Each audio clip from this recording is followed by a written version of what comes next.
मेरा नाम रामलाल यादव है। मैं उत्तर प्रदेश के गोंडा जिले के छोटे से गांव बरईपुरवा का रहने वाला हूं।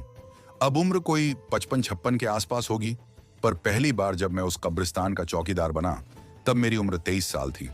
गांव में काम धंधा कुछ था नहीं, बस किसानी या फिर बनिए की गुलामी। मेरे बाप दादा बैलगाड़ी चलाते थे, मगर मैं कुछ और करना चाहता था। गांव के प्रधान के जीजा रेलवे में थे। उन्हीं की सिफारिश से मुझे एक नौकरी मिली, ब्रिटिश जमाने के एक पुराने कब्रिस्तान का चौकीदार बनने की। नौकरी क्या, बला थी। कब्रिस्तान का नाम था Saint Peter's colony cemetery, Gonda के पास एक वीरान कोने में। अंग्रेजों के समय यहां अंग्रेज अफसर, उनकी बीवियां और कुछ भारतीय वफादार नौकरों को भी दफनाया गया था। कब्रों पर संगमरमर की पट्टियां लगी थीं, कुछ पेड़ों पर अंग्रेजी में नाम खुदे थे, मगर अब सब खंडहर बन चुका था। चौकीदार की नौकरी मिलते ही लगा था, क्या बढ़िया है, पूरे कब्रिस्तान में अकेले राजा बनकर रहूंगा। दिन में धूप में तो सब ठीक लगता था, मगर रात होते ही कब्रिस्तान की मिट्टी से अजीब सी ठंडक उठती थी।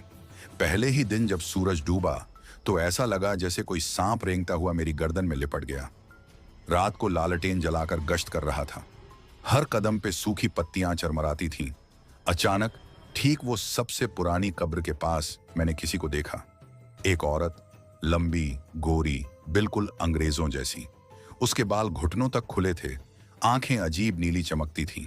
उसने सफेद गाउन पहना था, मगर नीचे पैर नहीं थे, सिर्फ हवा में तैरती थी। पहले तो लगा कोई अंग्रेज मेम है, मगर जब उसने मुझे देखा और मुस्कुराई, मेरे बदन में करंट दौड़ गया। उसकी हंसी में इतनी ठंडक थी जैसे कुएं के पानी में डूब गया हूं। मैं भागा, मगर पैरों ने साथ नहीं दिया। मैं वहीं गिर पड़ा। औरत आगे बढ़ी और मेरे ऊपर झुक गई। उसकी सांसों से सड़ी लाश की बदबू आ रही थी। तुम अब हमारे हो, बस ये कहा और गायब हो गई। रात भर कब्रों से आहटें आती रहीं। किसी ने दरवाजा खटखटाया, किसी ने मेरे कान में फूंक मारी। सुबह जब आंख खुली तो मेरे पूरे शरीर पर मिट्टी लिपटी थी, जैसे किसी ने मुझे जिंदा दफनाने की कोशिश की हो। उसके बाद ये रोज की बात हो गई। गांव के बुजुर्ग बताते थे, इस कब्रिस्तान में अंग्रेज अफसरों की बीवियां चुड़ैलें बन गई थीं। कहते हैं 1911 में एक अंग्रेज मेम साहिबा को जिंदा दफना दिया गया था, क्योंकि उसके पति को लगा वो किसी भारतीय नौकर से इश्क कर बैठी है।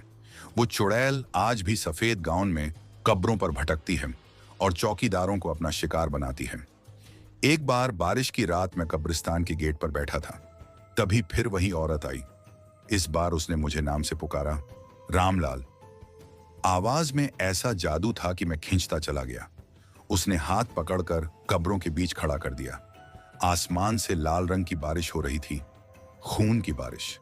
चारों तरफ कीचड़, कब्रों से निकलते कंकाल, और उन सब के बीच खड़ी वो चुड़ैल हंस रही थी। उसने मेरी गर्दन पकड़कर कब्र की मिट्टी में ढंसा दिया। मैं मरा नहीं, मगर मरने के जितने दर्द थे सब झेल गया। रात में जब भी गश्त करता तो देखता कई कब्रें अपने आप खुली मिलती। अंदर कफन लिपटी लाशें नहीं, गले सड़े बचे, हड्डियों के बिस्तर और दीवारों पर खून से खींची हुई लकीरें। अंग्रेजों ने यहां अपने पाप भी दफनाए थे, बलात्कार, हत्या, बच्चों की बलि। गांव वालों ने कहा छोड़ दो नौकरी, मगर मुझे पैसे की जरूरत थी। हर रात वो चुड़ैल मेरी खिड़की के बाहर खड़ी रहती। कभी मेरी मां की आवाज में बुलाती, कभी बीवी बनकर बिस्तर में आ जाती। एक बार तो ऐसा हुआ कि मैं पेशाब करने बाहर गया, पीछे मुड़ा तो वही औरत, मगर चेहरा सड़ा हुआ, आंखों से कीड़े निकल रहे थे। उसने मेरे कंधे पर हाथ रखा और मेरा नाम लिया। मैं बेहोश हो गया।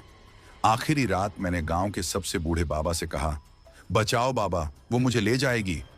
बाबा ने कहा, अगर जिंदा बचना है तो उसकी कब्र खुद अपने हाथों से खोद, और जो मिलेगा उसे जलाकर नदी में बहा दे। रात भर फावड़ा लेकर उसकी कब्र खोदी। अंदर एक लकड़ी का बक्सा था। खोलते ही सड़ा हुआ बच्चे का हाथ और एक अंग्रेज अफसर की डायरी। डायरी में लिखा था, मेरी बीवी डायना को मैंने जिंदा गाड़ दिया क्योंकि उसने भारतीय नौकर से प्यार किया। मैंने वो बक्सा जलाया, मगर चुड़ैल की चीखें आज भी मेरे कान में गूंजती हैं। मैं आज भी जिंदा हूं, मगर हर रात उस कब्रिस्तान की मिट्टी मेरी सांसों में भर जाती है। अगर कभी बरईपुरवा आओ तो पूछना, ब्रिटिश जमाने के कब्रिस्तान का चौकीदार कौन है। लोग कहेंगे, रामलाल तो बरसों पहले मर गया, मगर उसकी आत्मा अब भी वहीं लालटेन लिए पहरा देती है।